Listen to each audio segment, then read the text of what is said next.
जय श्री श्याम। कैसे हो आप सभी? सभी को नमस्कार। त्योहारों का सीज़न समाप्त हो गया है और हम सब वापस फिर से लौट आए हैं हमारे पुराने जो स्टडी का जो मटेरियल था उसको लेकर, या फिर हम वापस फिर से लौट आए हैं अपने अध्ययन की ओर, स्टडी की ओर, क्योंकि त्यौहार तो फिर और आ रहे हैं और काफ़ी दिन हमने त्योहारों में मौज मस्ती की। सभी की दिवाली, भैया दूज और गोवर्धन पूजा अच्छी से मनी होगी, यही हम बाबा श्याम से आशा करते हैं कि हम सब पर उनकी कृपा बनी रहे। और हम 4-5 दिन से क्लास अपलोड नहीं कर पाए इसीलिए कि क्योंकि ये थोड़ा सा फेस्टिवल सीज़न था, तो मुझे भी लग रहा था कि स्टूडेंट शायद नहीं रुचि रख रहे होंगे पढ़ाई में। खैर बढ़िया भी है, क्योंकि पढ़ाई के साथ साथ थोड़ा सा एन्जॉयमेंट होना भी ज़रूरी है। और आज हम वापस अपनी नई क्लास के साथ आपके सामने आए हैं। हमने निमेटोडा जो एसक्यूएल मेंथिस थी उसके कैरेक्टर हमने कर लिए थे कंप्लीट, उसकी क्लासेस के बारे में हम आज अध्ययन करेंगे। तो निमेटोडा जो है, फाइलम निमेटोडा एसक्यूएल मेंथिस जिसको हम कह रहे हैं, उसको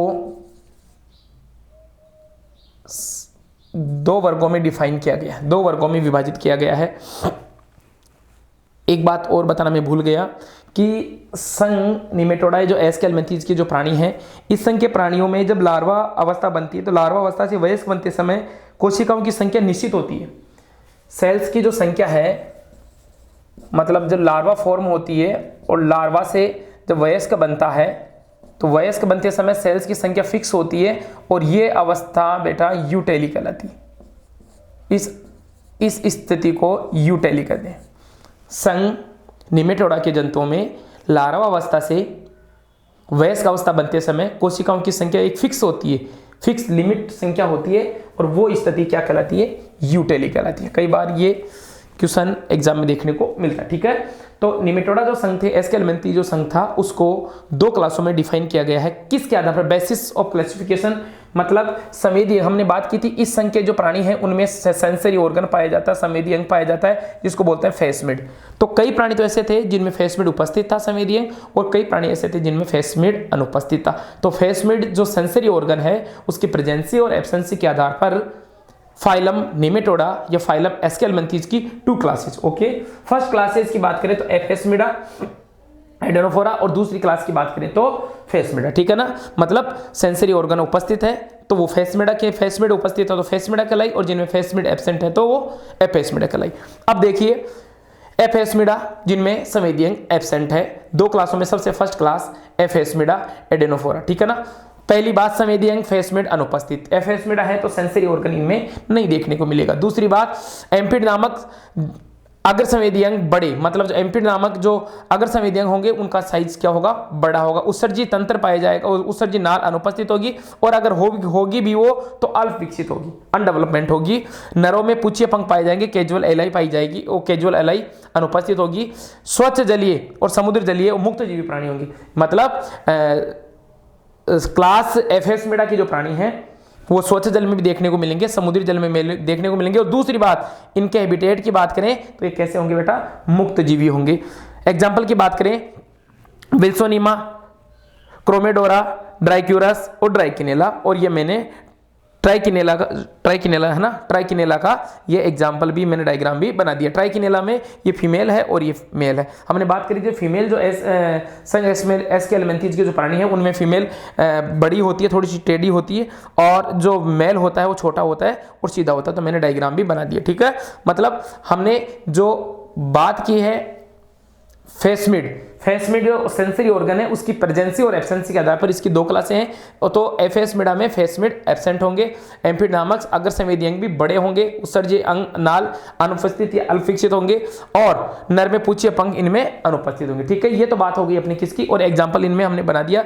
एक एग्जाम्पल तो इनका विल्सोनीमा है, क्रोमेडोरा है, ट्राइक्यूरस है और ट्राइकिनेला है। ओके, अब बात करते हैं ऐसे प्राणी, संघ निमेटोडा के ऐसे प्राणी जिनमें संवेदी अंग उपस्थित थे। संवेदी अंग का मतलब फेसमिड जिनमें उपस्थित था वो फेसमिडा कहलाए। ठीक है ना, फेसमिडा संवेदी अंग फेसमिड उपस्थित है, एम्पिड नामक जो अग्र संवेदी अंग था वो छिद्र समान, इनमें तो क्या थे, बड़े थे, इनमें तो क्या थे, जो एम्पिड नामक जो संवेदी अंग था वो बड़ा था, लेकिन ये बिल्कुल छोटा सा अंग है, छिद्र समान है। उत्सर्जी तंत्र की नाली युग्मित होती है, यहाँ पर उत्सर्जी नाल एब्सेंट के लगभग अल्प विकसित है।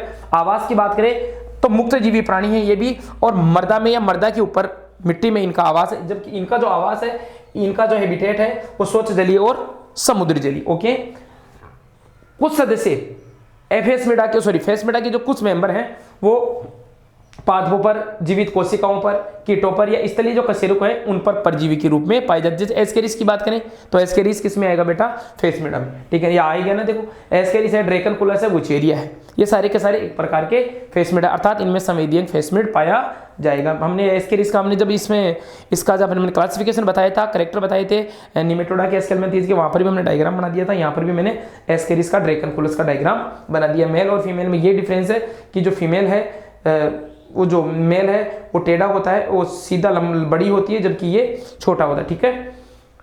एग्जाम्पल की हमने बात कर ली, जीवित कोशिकाओं ये हमने बात कर ली, उत्सर्जी नालियां उपस्थित है और संवेदी अंग फेसमेड। तो मुख्य रूप से जो इनका क्लासिफिकेशन का जो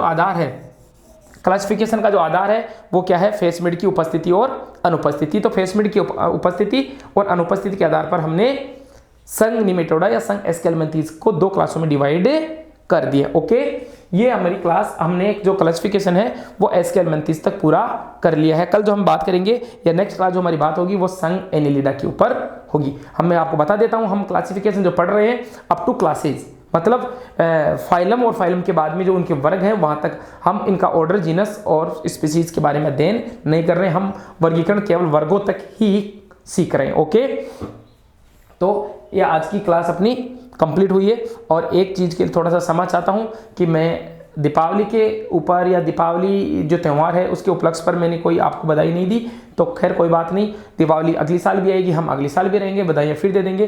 कोई तकनीकी कारण की वजह से मैं आपको आपके समक्ष वीडियो लेकर या आपके समक्ष क्लास लेकर प्रस्तुत नहीं हुआ, तो उसके लिए तो मैं क्षमा चाहता हूँ। बाकी आप अब हमेशा यूं ही हमारे साथ बने रहिए, आप अपना सपोर्ट करते रहिए और आपको नई नई जानकारियाँ, नई नई क्लासेज, नई नई वीडियो और नए नए टॉपिक्स के बारे में सॉल्यूशन आपको मिलता रहेगा। Thank you.